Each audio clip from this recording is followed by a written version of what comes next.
Every 15 minutes, an elephant is killed for its tusks. The goal? The ivory. Ivory is extremely valuable, and people are killing endangered species for money. African elephants are an endangered species, for example, and it is illegal to kill them in Kenya. Thank goodness they have a law, right? People don't follow it. They're killing them anyways. And they're selling the ivory that they got from their murders and selling it on the black market. But Kenya has finally had enough. According to CNN, it has collected over 105 tons of elephant ivory and over 1.35 tons of rhino horn.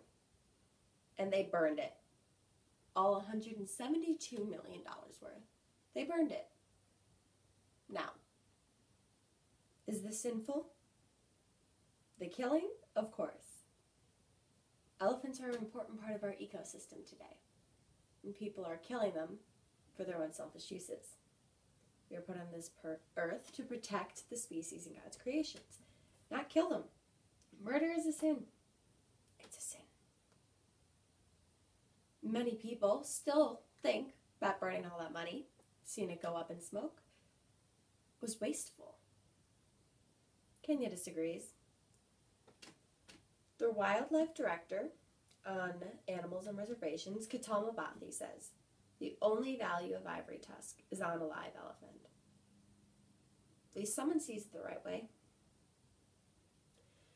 And the country isn't even doing it for themselves. They're doing it to get the attention of other countries. Because the ivory that is collected in Kenya doesn't stay in Kenya. It's flown around the world. Sold in places. For example, China. China has the world's largest market for ivory products. And they don't have much regulations over the ivory that is illegally being sold there. But the reason that ivory is so valuable in China is because it's a large part of their culture there. It is used for ornaments. It is used for traditional medicines that have been passed through many years, many generations. So the people there are hardwired to believe that it's part of their daily life. And due to the fact that now they see it's more scarce to get, it's more valuable now. In China, ivory is worth more than gold.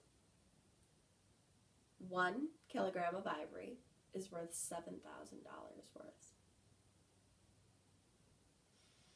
China isn't the only predator of these endangered species. They aren't the only country wanting them poached, and Kenya is not the only victim. For example, in 1988 was the first discovery of elephants in the country of Vietnam. I wonder how people missed giant species up till that point, walking around the country, but it has been missed. 1988, they were discovered. 2011, they were extinct in that region. Extinct. Dead. Destroyed. Gone. Just a memory. That's all that species was. That region. They obviously didn't get the opportunity to make strong regulations against poaching. Kenya sees this as a problem. So they're burning the ivory. It's a great solution. Except that this isn't Kenya's first ivory burn. This past ivory burn was their fourth.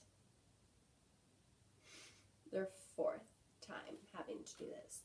But they continue burning it, because each time they do, there's nearly a cease in poaching, a cease in killing.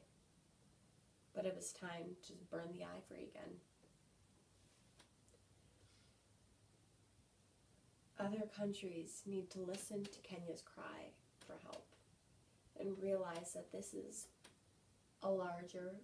it's larger than just Kenya. It's larger than just Africa. It's larger than just elephants.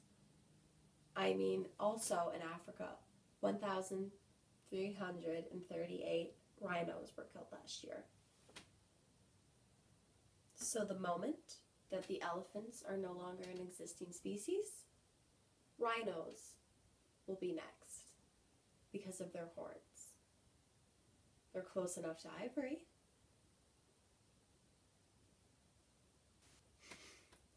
So soon as one species is cut off the list, there's a next one, and the next one, and the next one, all just waiting to be slaughtered.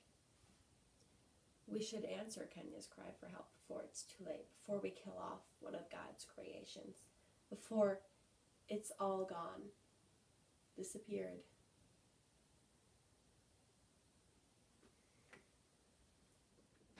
Poachers usually go on wildlife reservations where animals are supposed to be protected, and they kill these endangered species. They do it with the intention of murdering them. They kill them not by accident. They kill them on purpose for money. It's a sin in how they kill it. They kill these animals by, for example, they kill them by poisoning their water holes.